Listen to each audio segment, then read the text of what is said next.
Jazzcast Pros. Hi, Jazzy. I think she's actually on the line. Hi, Melanie. I'm here. I have never been What? on Podbean. This is so cool. Oh, well, welcome to the Popping joint. Thank you. Hi, Jazz. So nice to meet you this way. Welcome back to the Beauty Boss Millionaire podcast with daily on-the-go episodes packed with testimonies and business tips to help you create financial freedom through entrepreneurship. Hosted by the owner of Fracassi Lashes and the Blow Dry Lounge, the Beauty Boss Millionaire herself, Felicia Fracassi. All right. First of all, I want to welcome everyone to Beauty Boss Millionaire Live. This is where we are now speaking with other business owners, other entrepreneurs, other people that have really done a lot in their career. And we want to bring on some experts. You know, I only bring boss women on the show. You guys are all hungry for information. You guys want to know how to take your business to the next level. I have Melanie Herschorn on the line. She is known as the content marketing strategist. She's for the women that want to make the big dollars, 6 figures or more. We're not talking about little dollars. We're talking about big money here. She is the expert. Melanie, welcome. Thank you so much, Felicia. I am so happy to be here. Absolutely. And, you know, it's funny because there are some people who think everybody's an expert. You know, they say, oh, I'm an expert. And then there are other people who have imposter syndrome and they don't even want to see themselves as an expert when they really are. You've done a lot. You know, you started your own small business in 2012. You had products in Nordstrom. Is that correct? Yeah, I sold my products on Nordstrom.com for several years. Boss, the money's in product, y'all, by the way. You know, quickly just tell us how you got started. So I started out in PR in Hollywood. I was, you know, walking red carpets with A-list celebrities. And then I thought, you know, after a certain redheaded comedian told me off on my birthday, I thought, you know, I think I need to do something else. So I went to journalism school and I became a reporter on the radio and in newspapers and TV. And then I got laid off when I was pregnant. And I thought, okay, well, what now? I know, I'll design breastfeeding clothing. I see that. I'd always had the entrepreneurial spirit. Right. So I did that for 7 years and I loved it. But, you know, I could see that the trends were women were not interested in what I had to offer much anymore. And so I decided that the best thing I could do would be to start marketing because that was the most experience I had. I have my journalism background, my PR background, and marketing my own business. And I just love helping people get their brand noticed. It's so fulfilling for me. Right. Was that when you got your products in Nordstrom when you did the mommy thing, the breastfeeding thing? Yes, that's exactly it. I was super boss. Because I had everybody around, I was being a total boss because I had everybody around me going, are you sure you can do this?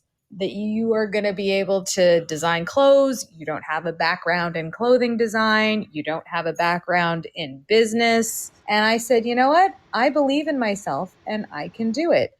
And it was it's just sometimes things happen. And the reason I was able to get my clothing into Nordstrom, or rather on Nordstrom.com, was that I met the right people at the right time. You have everything that you need. God's already prepared you from your previous career, and that's for everyone that's listening. Whatever career path you went on before you got to the entrepreneur level, it's prepared you for the next chapter. How did you begin to get yourself onto social media and do this management and marketing? What advice would you give for people that are like yourself? You started up a business. How do you take it to the next level? How did you get these people to even notice you? Ooh, this was back in 2012, where I thought that if I made something and I created a website, then all of a sudden people would buy things. And we all know that is not what happens. So I started from the beginning. I created a Facebook page and a Twitter page, and I started growing my email list. I had upwards of 5,000 people on the list by the end. And you just have to put yourself out there and not be afraid. The landscape has changed considerably since I started. What remains the same is that being authentic online and being consistently showing up and providing value That's what's going to separate you from the noise. So the first thing you want to do is figure out where your ideal client or customer is hanging out online. That's number one. If they are on Instagram, then you should be on Instagram too. If they are not on Instagram, do not waste your time just because your best friend's mother says you should be on Instagram. She's not a marketer. She doesn't know. There's a lot of advice that goes around from people who should not be advising.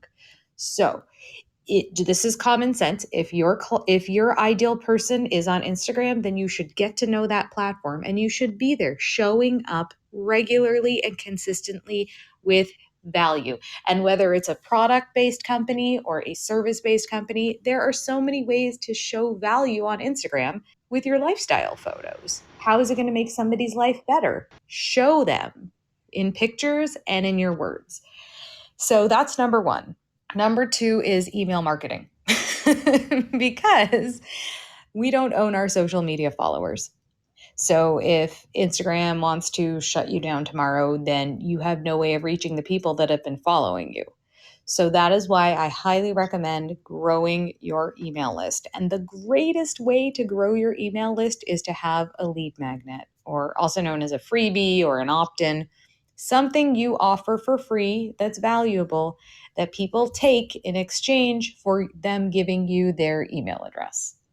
So that's how you're going to grow your email list. And then the third thing is I would actually get yourself out there, be on podcasts, show people that you're the go-to, you're the expert.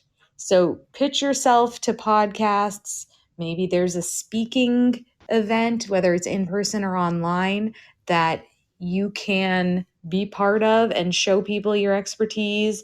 Whether you make vodka or you are a life coach, you are an expert in your field, and that's a great way for you to show people. Very good. I always talk about finding the fortune in your email list. As long as you have a good subject line that makes people open the email, because of course it doesn't matter what's inside if they don't open it, and you really speak to them, whatever their challenges are, or like you said, even just reaching out and saying hello, that means so much. Also, we have Jazzy T with us. She is the founder of Jazzcast Pros. She also is a serial entrepreneur. We have her on the line as well with us just to kind of speak with Melanie about boss things that we're doing in our communities and things that we're just doing to help other women. Hey, yep. So I am the creator of Jazzcast Pros and the producer for the Beauty Boss Millionaire podcast. So right now we are live on Podbean. Yes. And so we have Melanie here. She is the owner of VIP Digital Content, and you have a special service, Sparkles and Strategies, and that is specifically for boss women and other entrepreneurs. Can you tell us a little bit about the Sparkles and Strategy? Absolutely. Thanks for asking.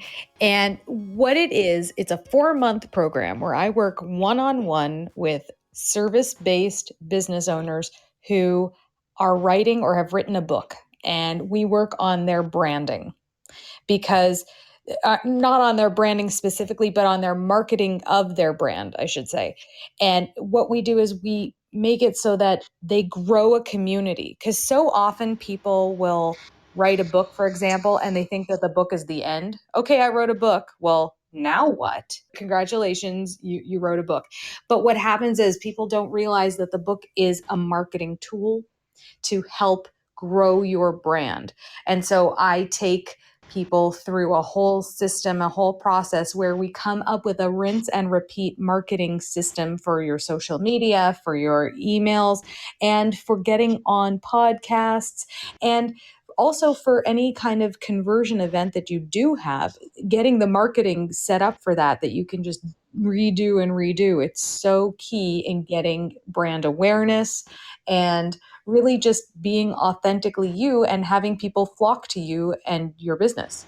To be bosses. So thank you again, Jazzy, for being with us. Yeah, thank you so much for having me. It's exciting to be live on Podbeam, and I'm definitely looking forward to doing more of these on the Podbeam app. And so, anybody who's listening to us on Apple or Spotify or wherever you like to get your podcast, I strongly suggest that you take a look at Podbeam. Even if you are a podcaster, there are so many benefits with the Podbeam app, and you can actually just click on the link in our show notes, and you can get signed up and get some perks to get your own podcast started. Okay, sounds good. Because of the era that we live in now where everything moved online during the pandemic. So first of all, everything is online. So, and I don't think that that's going away anytime soon. We don't have to go meet people across the country and fly to them. We can just hop on Zoom and have a meeting, and it's amazing. I think that what the pandemic did for business is actually in many ways a really great thing. So that said, when the pandemic started, everybody became a coach. Everybody became an online coach. And all of a sudden, there was a sea of online coaches. And the question is, well, how do you differentiate yourself? And the way to do that online is to make sure you are not doing what everybody else is doing. So, the trend of reels on Instagram, pointing and dancing. Don't do that. Just don't point and dance because everybody else is doing it. You'll see people dancing to music and then they're pointing in one direction, and wherever they're pointing they have posted some words, and then they point in a different direction and they post some other words, and then they point in a third direction and they post some more words, and that is an Instagram reel circa late 2020. But now that we're in 2021, we don't want to do that. It's not exciting, it's not fun, it's not different. And the best way to be exciting, fun, and different is to be authentically you. And if you wouldn't dance and point normally, don't start now. I totally agree. Yes, definitely. If you want to really stand out, give value. I cannot tell you how many times I'm scrolling Facebook and you see somebody has posted, I made $14,000 in one day. Drop an emoji below and grab my exact how to do it in a PDF. And then, 500 people want to get that PDF so they can make $14,000 in one day too. It's misleading because you don't know what the circumstances were. And secondly, you cannot do what somebody else did and expect it to work exactly for you. Marketing in general is so customized. It needs to be tailored to you. It cannot just be, hey, here's this formula, follow it and it'll work. It's not like that. Hi, Melanie. It's Jazz again. I have a quick question for you.